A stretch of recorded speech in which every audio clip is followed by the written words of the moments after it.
주님께서 여러분과 함께 마르코가 전한 거룩한 복음입니다. 그때 예수님께서 군중에게 말씀하셨다. 하느님의 나라는 이와 같다.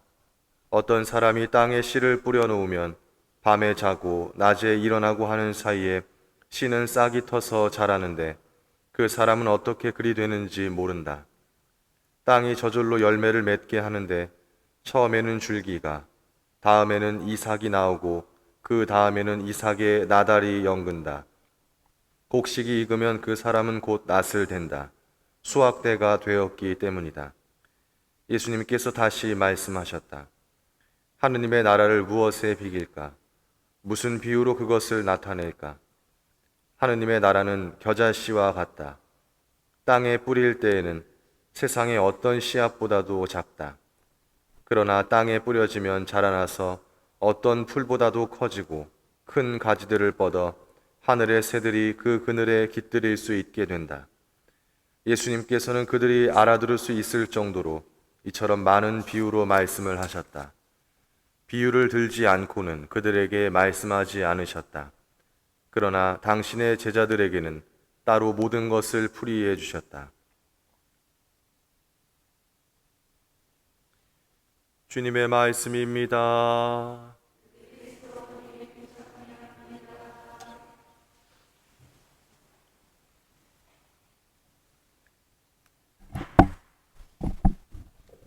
네, 신미 예수님. 네, 한 주간 동안 잘 지내셨습니까?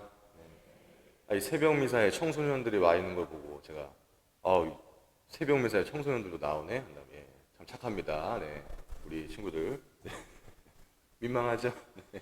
이따 출석 체크하고 가세요, 저한테. 예. 선생님들, 교리교 선생님들 나오신 분 있나요? 없죠. 예. 저한테 출석 체크하고 가시면 됩니다. 네. 네, 하느님의 나라는 이와 같다.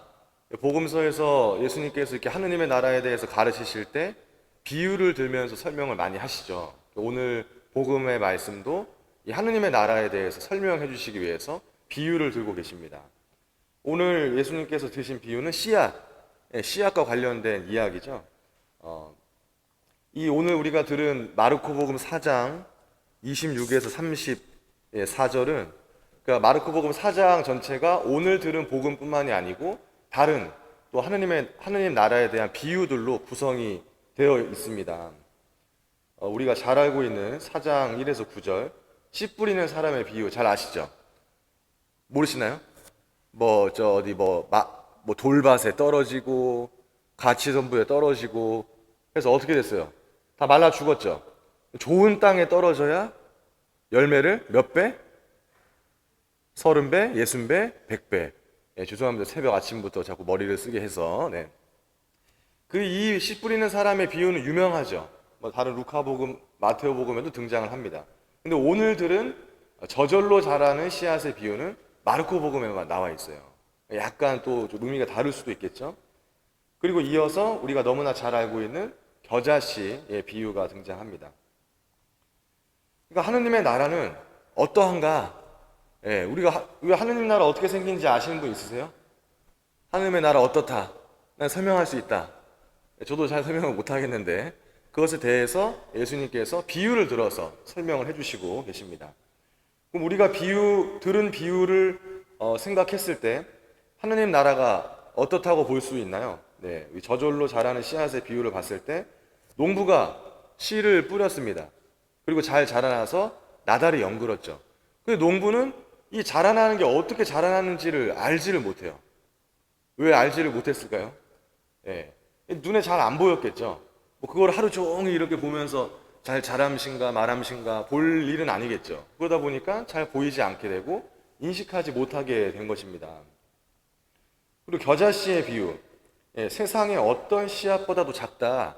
하느님의 나라는 겨자씨와 같다고 했는데 겨자씨는 세상 어떤 씨앗보다도 작다. 그러니까 눈에 잘 보이지 않는 겨자씨죠. 그러니까 어떻게 없는 것처럼 여겨질 수 있다는 거죠. 이렇게 하느님의 나라는 일상생활에서 잘 잘 보이지 않는다라고 예수님께서 말씀하고 계십니다. 비유를 통해서 우리가 듣자면 그런 거죠. 하나님 나라는 잘 보이지 않는다. 일상생활에서 우리가 잘 느낄 수 없다라고 오히려 가르치고 계십니다. 하나 더 예를 들면 아까 제가 얘기한 4장 1에서 9절에 나오는 씨 뿌리는 사람의 비유에서는 어떻죠? 결국에는 어떻게 해요? 좋은 땅에 떨어지지 않으면 다 말라 죽는 거예요. 하느님 나라가 사실 우리가 생각하는 하느님 나라가 굉장히 강력해야 되지 않겠습니까? 세상의 어떤 공격에도 우리를 보호해 줄 수 있는.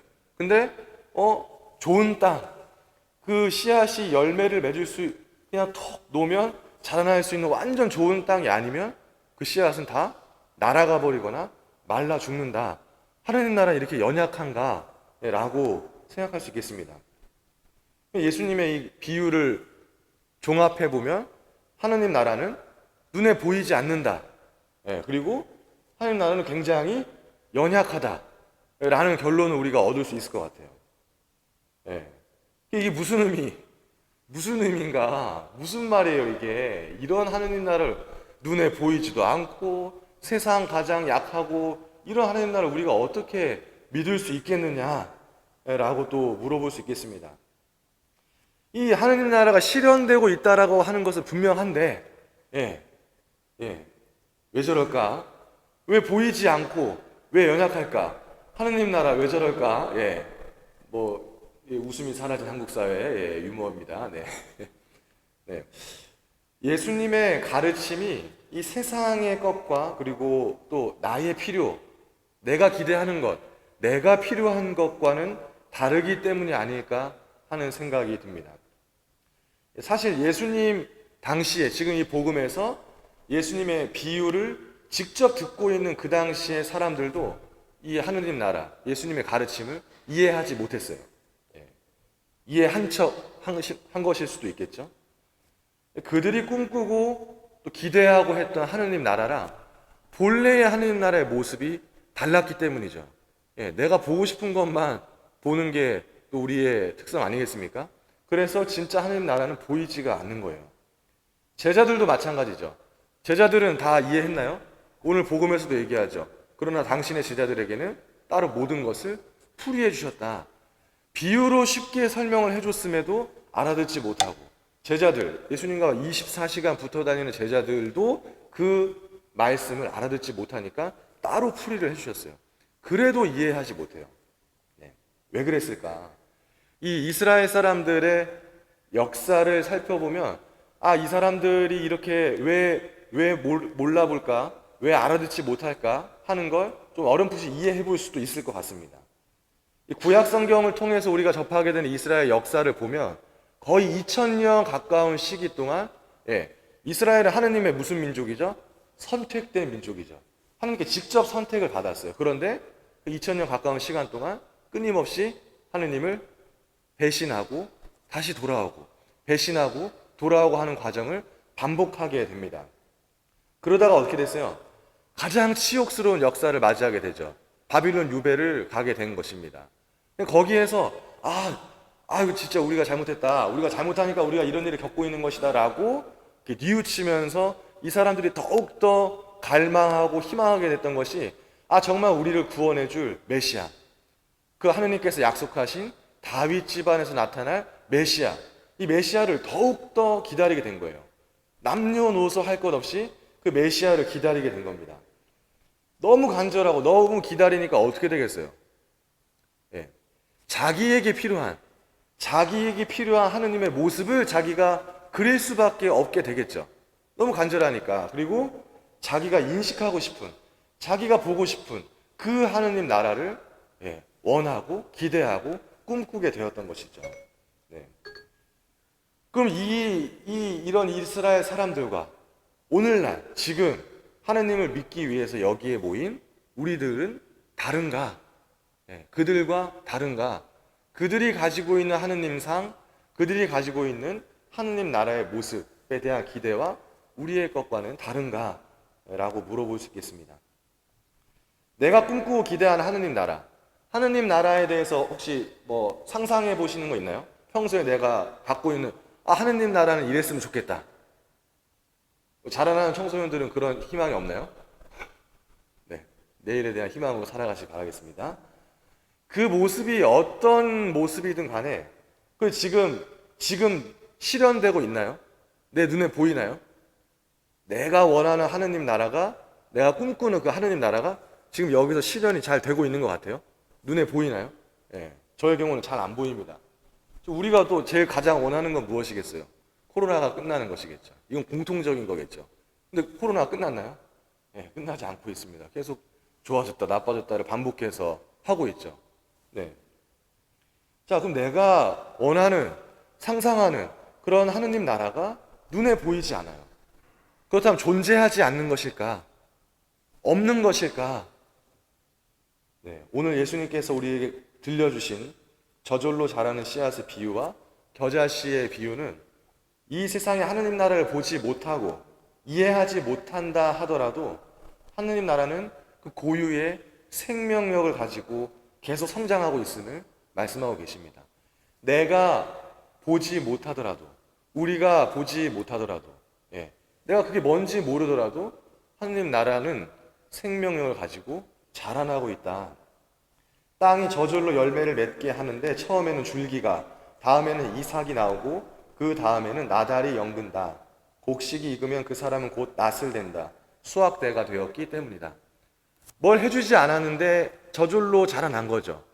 여기서 낫을 댄다, 수확한다라는 건 완성을 의미합니다. 그러니까 저절로 자라난 이 씨앗처럼 하느님 나라도 우리가 몰라보더라도 그 자신의 어떤 완성을 위해서 실현할 힘을 가지고 지금 여기서 우리 안에서 묵묵하게 성장하고 있다라는 것입니다. 그리고 그 하느님 나라는 세상 그 무엇과도 비교할 수 없을 만큼 위대할 것이라고 말씀하시죠.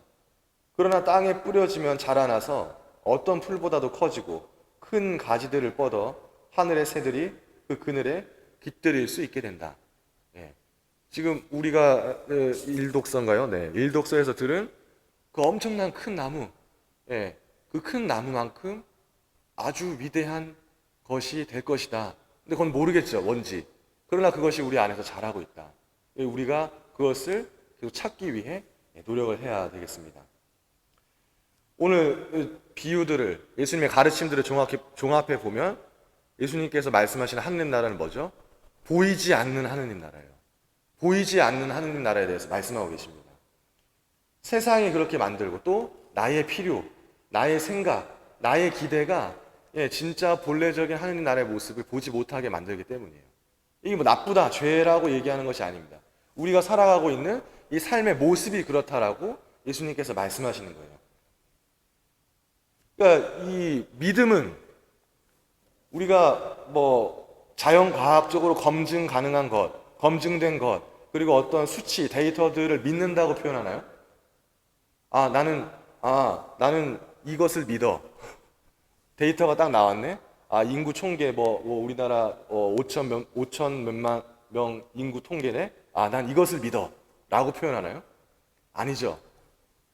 검증되고, 그런 데이터들은 눈에 보이는 것, 이것은 믿는다라고 하는 게 아니고, 그냥 안다라고 하는 거예요. 인식하는 겁니다.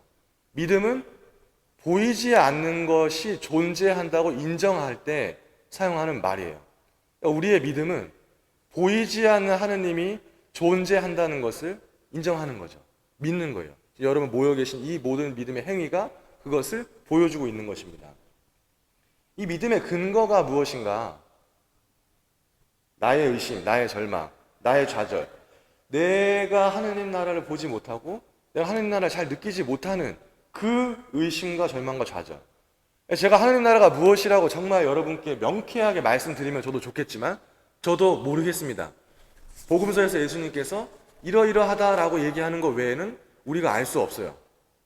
우리는 다만 그것을 가지고 하느님 나라 이럴 것이다. 우리가 여기서 하느님 나라에 살아가는 건 이럴 것이다 라고 살아보는 거죠. 그게 마음적으로 우리에게 불편함을 주고 나쁜 표양을 준다면 그것은 하느님 나라가 아니겠죠. 그러나 우리가 예수님께서 가르쳐 주신 근본 정신, 그 사랑과 그것이 맞닿아 있다면 그것이 하느님 나라가 아닐까 하고 우리가 생각해 볼 수 있다는 것입니다. 그러한 우리가 잘 알아보지 못한다는 좌절 속에서도 묵묵히 자라고 있는 하느님 나라, 예, 여기 존재하고 있는 그 하느님 나라가 우리 믿음의 바로 근거입니다. 바로 이 하느님 나라, 예, 하느님 나라가 있다라고 계속 말씀해주고 계시는 예수님, 예, 그것을 알려주기 위해서 오늘도 예수님께서 우리에게 말을 걸어오고 계십니다. 그 믿음으로 세상 무엇과도 비교할 수 없는 하느님 나라라는 그 큰 나무의 그늘에 깃들이는 시간 되시길 축원합니다. 잠시 묵상하겠습니다.